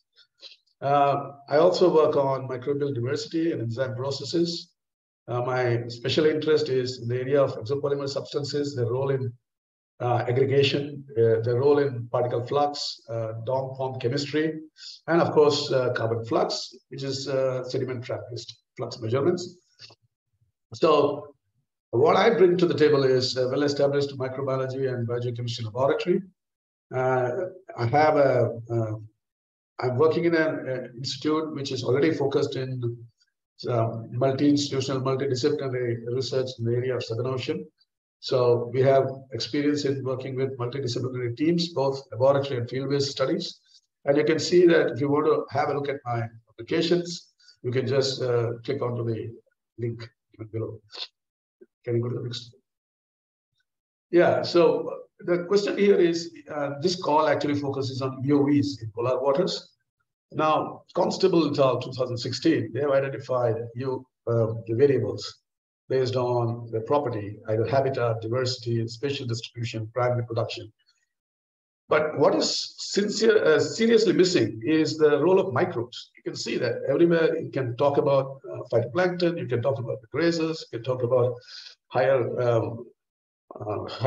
trophic organisms, but nowhere we have an in-depth study of microbes. And we know that bacteria, phytoplankton, virus interactions in the marine environment is critical. And we don't have much of an idea about it.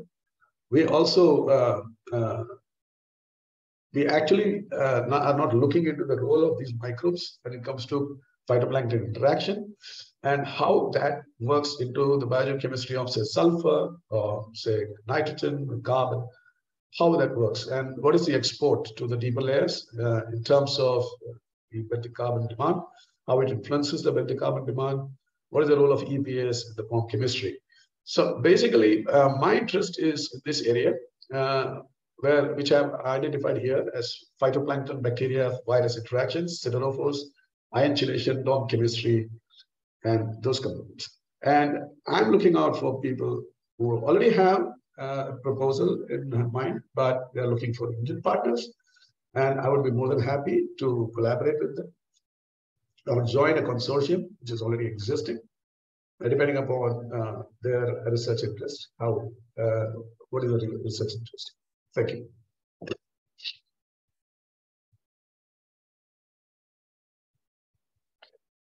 Thank you so much, Professor Bhaskar, and we really hope you will recover soon, and wishing you all the best for your health. And we go to the next presenter. We have Ms. Sarah Skublikowska from Innovation Strategy Analyst in Poland, and this is a company which is offering expertise in supporting consortia. Sarah, are you there with us? Yes. Yeah. Good morning and good afternoon to all. And so nice to see and hear you all. And it was so great to hear about all this valuable information and great ideas. Today I will tell you a few words about our company and how we could help you during realization of your great ideas. So let me share my screen. Yeah, one moment. Yeah, you should see my screen now. Can you see my screen? Yes, we do. Okay, so first of all, I would like to tell you a few words about the specificity of our company. So we are Polish-based SME. However, we are also in close partnership with a French partner for IPR matters. I will tell more words about this a little bit later. We are consultancy and we are working for over 10 years on EU projects. And our core mission is to connect technology with market, from idea to application, from concept to innovation, and from technology to market. Now I will tell you about our support in EU projects, which core pillars are exploitation, dissemination, communication, together with IT tools, and also IPR management. So let's talk a little bit more about these pillars. When it comes to the exploitation, in case of high TRL level projects, we are offering two-stage market analysis. In the first stage, we are performing basic desk research, which result is to choose possible market application to describe a little bit more and in details in a second stage of this analysis, where we are doing more interviews with experts and we are delivering more details, which are needed to write next step of this market analysis, namely business plan, which is based on the results and what we know from market analysis, and it contains direct clues how to enter to the market. In case of low TRL project, we are offering single stage market analysis in order to describe a context of the markets, market opportunities, competition, key price, all general situation. And together with our partner from IP field, based on what we know from the discussions with members consortium about IPR topics, we are offering a very detailed report about possible scenarios of exploitation. So in other words, what to do with the results of a project after the finish of the project. In the topic of dissemination communication IT tools, our core expertise is to take care about graphic identity, so logo, templates of documents, also about promotional materials like brochures, roll-ups, videos. Of course, we can also provide our help in the creation of the website of project and also newsletter. And what we can also offer, if need be, is internal server for very safe exchange of files between members of consortium, something like Google Docs, Google Drive, sorry, but much more safe. So going further, I would like to tell a few words about our intellectual property rights support. So first of all, in order to, in case of lower TRLs project, in order to write the report about exploitation routes, in general for further development of the project, we need to take care about IP aspects. So what we can do is monitoring of patent opportunities thanks to the special Patman software.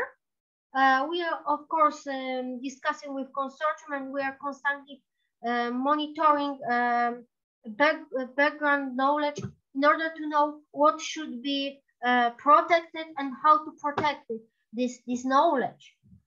So and at the end, we are offering a special report regarding IP state in a project. So that's what we can do when it comes to IPR management. So that was a knowledge about our expertise in Nepal. Of course, in case of any questions or in case if you would need a partner for activities that I've mentioned, just feel free to write to us. We are open for discussions, and thank you very much for your attention.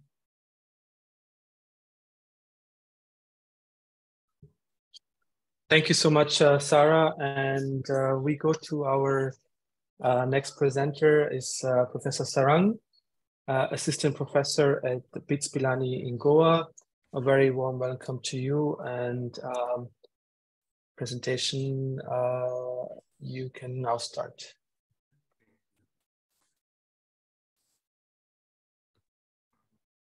Just let me know if you're able to see my slides, Dr. Samrat. Yes, we can see. Thank you. So hello everyone, I am Dr. Sarang from BITS Pilani Goa campus. We are proposing a project idea titled as Adaptive Network of Multiple Cooperative Agents for the Ocean Phenomenon Monitoring. We know the classification as such. We are looking for the ocean monitoring in that ocean phenomenon, or an EIA, that is Environmental Impact Assessment. In ocean phenomenon monitoring, we are again probably can divide it as bathymetric or the event monitoring. In these cases, we wish to target a certain known phenomena such as EOVs, harmful algae blooms in ocean, maybe the oil spills, or the plumes, that is chemical or hydrothermal plumes. We might be able to target to the certain extent about the ocean upwelling studies, or maybe about the coral reefs monitoring or mangrove mapping and so on. Our proposal over here is to be able to develop the underwater mobile sensor network in a way as a modern ocean observatory system, wherein we can say that there are different type of instruments or the vehicles which would be involved, such as the mobile entities, sensor nodes at different depths in the ocean. And we have a way of collecting the data from the base station of the ocean to the ground-based control station. We know that this is a heterogeneous system. It may consist of different instruments, vehicles, profilers, and so on. And as our research group, we have a certain expertise of working on this. We are proposing this on the behalf of our research group, our collaborators from CSR NIO at Goa, and the other group from IIT Delhi, from the Indian Institute of Technology, Delhi. So we combined have a certain expertise in looking for the algorithms of source localization. Some of us have worked on the static node networks, simulation and deployment of that. Some of us have worked on the hardware in the loop simulations or the vehicle design and deployment as well. So the proposal is basically looking for the sampling of these phenomena such as source localization or boundary detection or the area mapping of the ocean, different ocean phenomena. We know that the challenges of the deployment are about self-organization. We need to have the multiple vehicles to target a particular formation. Then we may have a problem of the coordinated control. The mission has to be deployed for a certain long term in an unknown underwater environment. So focus over here would be to adaptive sensing, sustained autonomy, to have a long endurance, as well as to be able to develop a certain communication aspects and networking aspects on that. So we, as such, BITS Goa, we have worked upon the underwater acoustic networks, where we have developed the different network protocols coming from MAC, data link layer, or the network layer. We have also, to a certain extent, have worked on the time synchronization, wherein our partners have worked on the mission planning, coordinated and cooperative controls, as well as for the navigation systems. So this is the expertise divided in three of our organization. At BITS Goa, as I mentioned, that designing of protocols, deployment of algorithm simulation and hardware test bed. At CSR NIO, we have the expertise of designing the EUV or other instruments such as profilers, and the control navigation or hardware in the loop deployments has been done there. At IIT Delhi, the group works on the underwater signal processing using the vector sensors or hydrophones. They work on the underwater communication design as well as on the source localization. We have the infrastructure available in the form of workshop facilities, in the form of different vehicles and the underwater instruments. We have a certain test bed at campus level, at the even the access to the ocean or the rivers. And we have the instruments at to be tested, like hydrophone, transmitters, modems, power amplifiers, and so on. A particular profile which we are looking for the partners in EU are the expertise in developing an algorithm for the cooperative formation control of the multiple EUVs. We look for the experience of design and actual deployment of the multi-EUV systems in the field, and also possibly extending the communication prototypes to the optical and radio communication. We had been working on acoustic part only. So this is something to present on our side.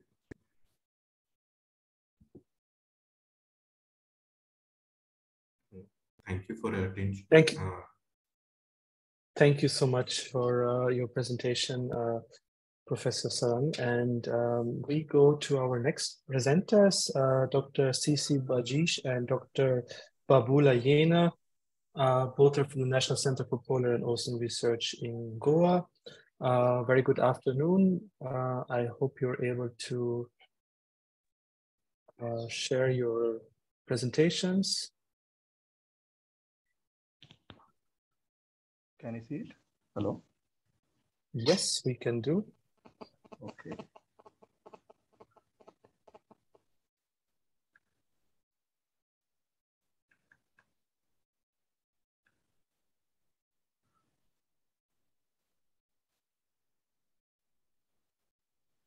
Am I full screen mode? Full screen. Let it full screen. Yes, you are. Not, you have to press the full screen mode. Yeah. Okay. Now it's fine. Perfect. Okay. Good morning to my European colleagues and good afternoon to all my Indian colleagues. So basically, I'm Dr. C.C. Bajish, a scientist from National Center for Polar Ocean Research under Ministry of Earth Sciences and Government of India. So we are one of the leading institutes in India which looks into the polar research. As my previous presenter, Dr.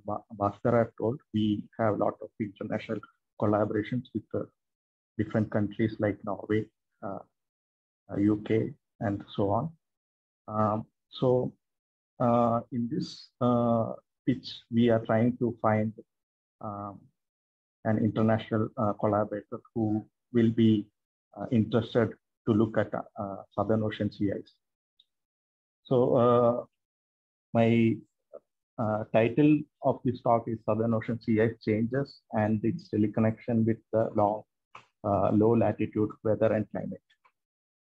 So we all know that polar sea ice, especially the Southern Ocean sea ice, is an important climate indicator.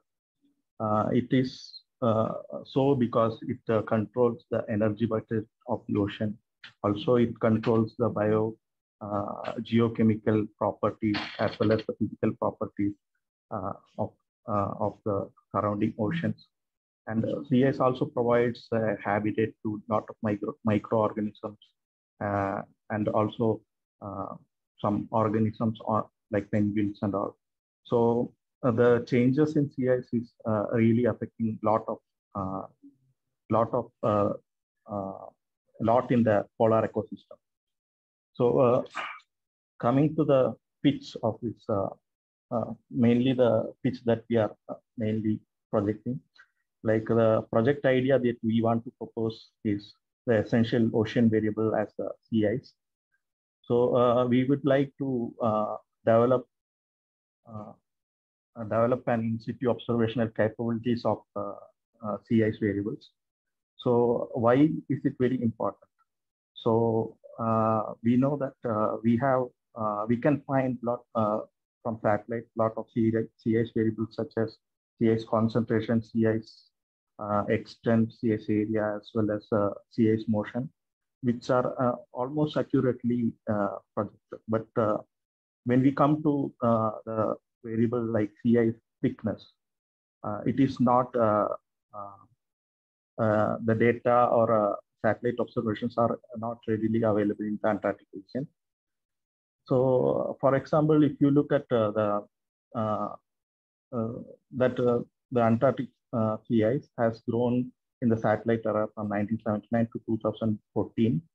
The extent has increased linearly, but it is like hypothetically we know that extent has increased, but we are not really sure what happened to the volume of sea ice because we don't have a credible sea ice thickness variable.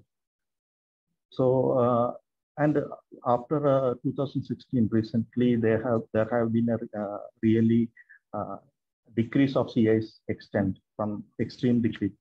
So we all tell that the decrease has happened, but volume-wise, we really don't know whether the sea ice has decreased in its thickness or whether it has redistributed. So in that scenario, we can tell that the sea ice thickness is an important essential variable that we need to address in this proposal. So we also like to invite international and national collaborators to work with us in this aspect. So there are other science questions that once the CI thickness aspect have been addressed, we can also improve a lot of science questions. So these are these are some of the science questions that we are planning to address, like what ocean atmospheric forcing that causes the CI's variability in synoptic to multi-decadal timescales, and how accurately we can represent the physical processes in an oceanized atmosphere, like in a modeling aspect, like in models, how they can be represented, and how we can predict the changes in CIs once if we have all in situ variables into that. And also we are interested to look at the teleconnections with the polar extremes, the teleconnections of the polar extremes with the CI changes and the weather and climate in the lower latitudes. So I'll just go to some science aspect and coming to our pitch. Actually, this is to show the importance of Southern Ocean CIs.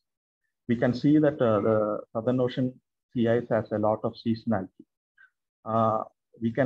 The Southern Ocean CIs expands to its maximum in September, which is over more than 18 million square kilometers around the Antarctic continent.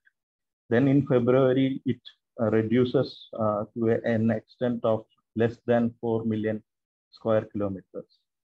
So there is a wide range of intra-annual variability within the CIs. Also, the Antarctic CIs is not symmetrical. There are a lot of regional variabilities happening around Antarctica and the different sectors. So at different sectors, the CIs variability is also different, which we can see around here. So coming to other aspect, like we, as I mentioned, the CIs have been increasing until recently, 2014-15. So that was a more linear increase. Then there is a sudden decrease of Antarctic CIs from 2016 onwards. So there is these are kind of linked to the climatic indices like interdecadal polar Pacific oscillation, also the southern annual or more. But if you look at a modeling perspective, the below this time series is the model. The gray color shows the modeling outputs. There is a lot of variability happening there, and we with respect to observation, which shows the increase, but the model has been consistently decreasing. So there are a lot of input parameters that we need to improve within the model. But somehow the model trend, the linear trend, coincides with the recent decrease of CI, which may be another question to address. So this is like just to show that what kind of work we are doing. So this slide shows our work on Weddell CI's decrease in 2016. So we tell the mechanism how the CIs has decreased. So during 2016, the spring, there was a lot of storm activities. And also there is an increased westerlies, strengthening of westerlies, which increased the ice advection towards the north, so decreasing the CIs. Concurrently, there was a large polynya which opened in Morse Rise region. Polynya is nothing but open water within the CIS region. So along with that, there is a high anomalous increase in the mixer layer temperature. So all these aspects combinedly help the drastic reduction of Weddell. So there is like we focus on another work related to recent CI decrease, which shows CI's decrease, which is not usual. Like in autumn season of 2019, which is usually a CI's growth period. So during a growth period, there is a drastic decrease of heat. So this basically happened due to a lot of polar intense cyclone happening in this region. So it is like so in a synoptic scale, like extreme events are also important. That's what we are showing in this research. So concurrently with polar cyclones, we use high resolution sentinel. Sorry, Dr. Bajish, sorry to interrupt, but we are running out of time. Could you kindly come to a conclusion? Okay. Thank you. So, Thank you. So coming to the main this is the only slide that I want to explain the final phase. So why CI thickness is important. So if you look at the satellite sensors of CI, they could they measure only the freeboard CI freeboard, which is nothing but the amount of ice over the water along with the snow. But when there is when we add water into the snow, the sensors could not measure it properly. So the freeboard is overestimated. So we couldn't properly identify the CI thickness. So especially in Antarctica, there are a lot of water content over the CI. So we propose an array of instruments which simultaneously measure all the snow and sea ice parameters around a sea ice location.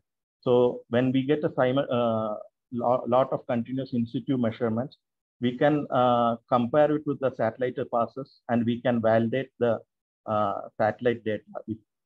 The future proposal is to look at the satellite validate data once if we could find the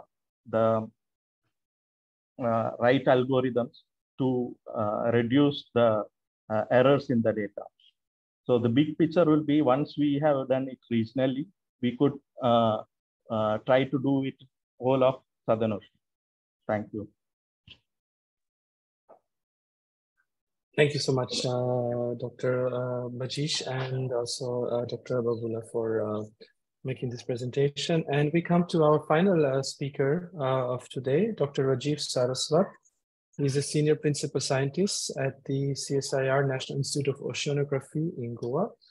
Dr. Rajiv, you are with us. Yeah, please kindly share your presentation. And if Dr. Bajish could just stop sharing his. Thank you.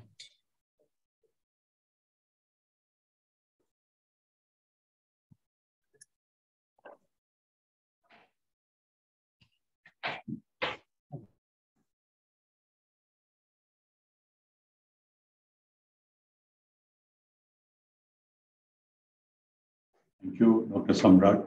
I hope you can see the slides now. Yes, thank you. Okay.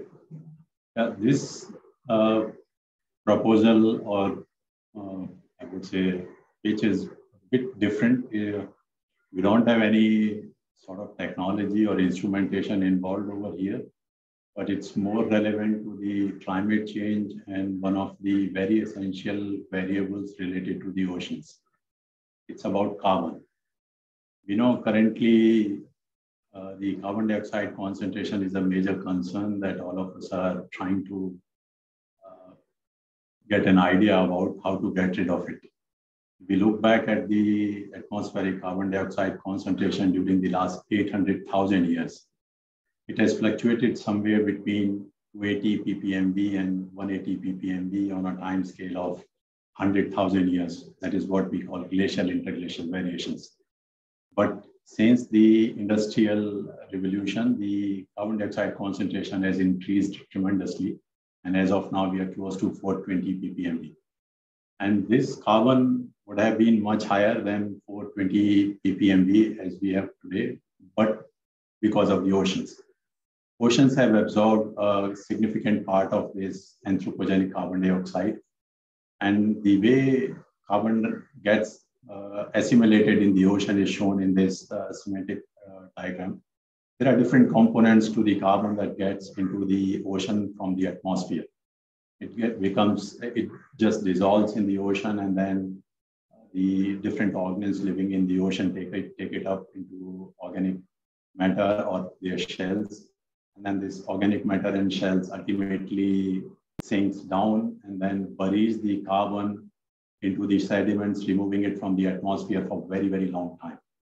Now, of course, a lot of work has been done on trying to understand how much of the organisms living in the water column, they take up this carbon, but not much attention has been paid on what happens to the carbon that goes into the sediments.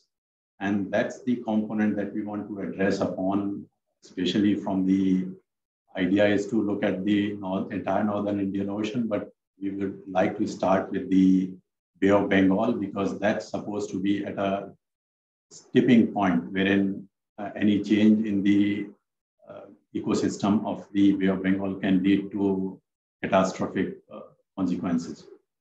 So the idea is that we get this quite a lot of material from the land as well as into the atmosphere, into the ocean. And as I just said, that it becomes part of the phytoplankton, zooplankton, which is living over there, also the bigger organisms. Ultimately, this all settles down and then goes down into the sediments. Now, the organisms which are there in these sediments, they utilize quite a lot of this organic carbon and they keep on recycling that. It's not that the organic carbon or the inorganic carbon precipitated in the water column, once it reaches the sediments, it's buried forever. No, it doesn't happen. The benthic organisms, they continuously work upon it and then they recycle it. They release back the carbon and also the other elements. So how much is the contribution of these benthic organisms in releasing or recycling the carbon which is precipitating from the water column? That's what we want to address upon. So the broad objectives I can suggest here is that to estimate the different sedimentary carbon fractions in the Bay of Bengal. That's the particular basin we want to focus upon. And we want to look at specifically the different benthic communities, how much they are contributing in either assimilating the carbon being exported from the surface into the sediments or recycling that. So we want to look at the total benthic community structure and its contribution to the different carbon components in the Bay of Bengal. We also want to look at the factors that will affect these benthic community structures, especially in the context of the global warming and the increasing anthropogenic carbon dioxide, whether they will be happy with the additional CO2 that will get dissolved into the ocean, or they will be severely impacted because of the carbon dioxide that will be added up to the oceans. We also want to estimate the fraction that each of these benthic communities take up and finally buries that as a carbon for long-term burial and removes that from the atmosphere. And also in the coming years, like what are the factors that will affect the total carbon burial, both coming from the land as the terrestrial organic carbon or terrestrial inorganic carbon, as well as the one that is precipitated into the ocean, how will that be affected in the changing times? We did this similar exercise along the entire eastern margin of India, starting from the Ganga Brahmaputra river mouth to the southern part of the Bay of Bengal along the entire eastern margin. Now we want to focus upon the open Bay of Bengal. That's the area where not much data is available, and we basically want to concentrate in that area. Broadly, that's the methodology that we want to follow. It's like, say, benthic biotic diversity and abundance by both the traditional methods as well as the modern sequencing methods, both the molecular systematic analysis as well as the proteomic analysis, benthic biomass estimation, estimation of elemental flux from the sediment, estimating the calcium carbonate, organic carbon to nitrogen ratio, and using the stable carbon and nitrogen isotopic ratio that's specifically mentioned in the call. And the expected outcome will be a comprehensive labile and refractory carbon, both organic and inorganic, inventory of the Bay of Bengal, and a detailed inventory of the detailed inventory of the benthic community from the Bay of Bengal to help in assessing the impact of anthropogenic activities on benthic biota. And the ecological preferences of the benthic biota will also be assessed and will be useful to use as tools to go back in time and to understand how the climate was prior to the human era, for which we don't have any records. That's also an important component. And the outcome of the project will be used to suggest long-term carbon mitigation measures. That's my last slide. The proposal is linked to the option B of the essential ocean variables, improving the monitoring, understanding, reporting, and projections of essential biogeochemical oceanic processes. So it includes the particulate matter, elemental and isotopic traces, stable carbon isotopes, marine debris, and also will be significantly contributing to the improving the monitoring, understanding, reporting, projections of essential biological and ecosystem ocean processes.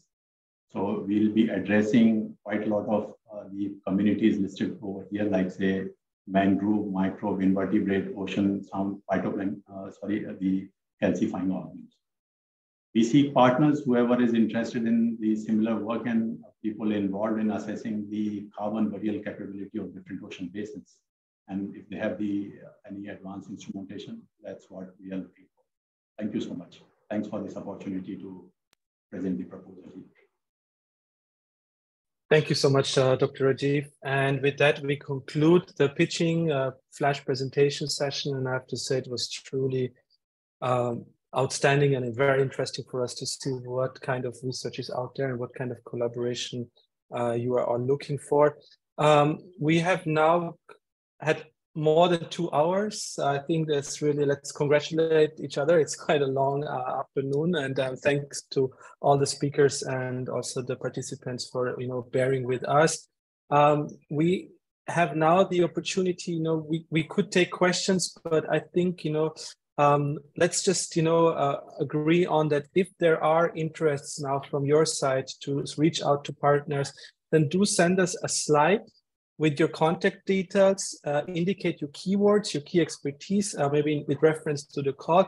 We will upload it on the EURAXESS website, and we will send a follow-up email to you all at the beginning of next week and invite you to contact relevant researchers, both in Europe and in India, for further discussions and further elaboration if there is a potential collaboration possible on this call.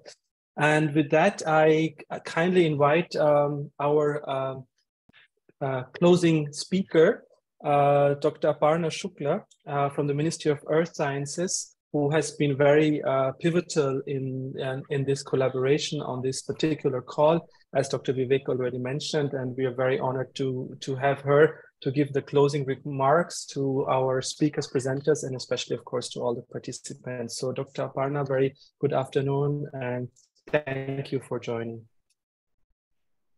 Yeah, hello. Am I audible? Yes, ma'am. Yeah, thank you so much, Dr. Samrat, for the kind words. And first of all, I'd like to briefly introduce myself. I work at the Ministry of Earth Sciences in the Polar and Crassphere Division, also looking after the international cooperation for some time now. So towards the end, I would like to first of all heartily congratulate all of us and echo what Dr. Samrat just briefed up. And I'd also like to thank all the colleagues from Research Council Norway, European Union, National Center for Polar and Oceanic Research Goa, NIO Goa, and also all the participants and presenters who had joined us and who have been attending the meeting, this event. So very big thanks to all of you, because I think we really had a very fruitful, informative, and detailed discussions in this event. However, what I believe is that now the success actually of this event would hinge on the quality of proposals which we actually receive, and that is actually what we look forward to now. And so in this regard, I earnestly request all the interested researchers, scientists, and participants who attended this meeting and event, and otherwise also to come together and formulate cohesive proposals which actually cater to the main aims of this particular call on essential ocean variables, as has been outlined throughout this meeting. And especially to our Indian potential investigators, I would like to envisage that try to frame proposals which are very strong scientifically, and at the same time they also have the Indian perspective and Indian context in mind. So I think with this, I won't take much of everybody's time and would like to conclude. Thank you. Thank you so much, Dr. Aparna, for your kind words. And with that, we conclude our session. But before I let you all go, I kindly ask all speakers to put on their cameras so we can take one family picture of today's event, and of course, use it for our, further records. So please kindly, if everyone could come into the picture, and I'll just try to add everyone here. Yes, Vivek is also there. Perfect. Thank you so much.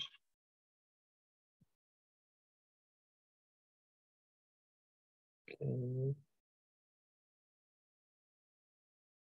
Okay, with that, a second. Yeah, okay. So a big cheese, and as we say in Norwegian, say tusen takk, takk for I dag. In India, we say shukriya and namaste, and all the best to all the participants. The ball is now with you. Please reach out to the potential researchers who have been networking with you in this 2.5 hours through the chat, but also, of course, our presenters were actively reaching out to potential partners. Thank you so much for joining, and wishing you all a very good day. Thank you. Bye. Thank you. Thank you. Bye-bye.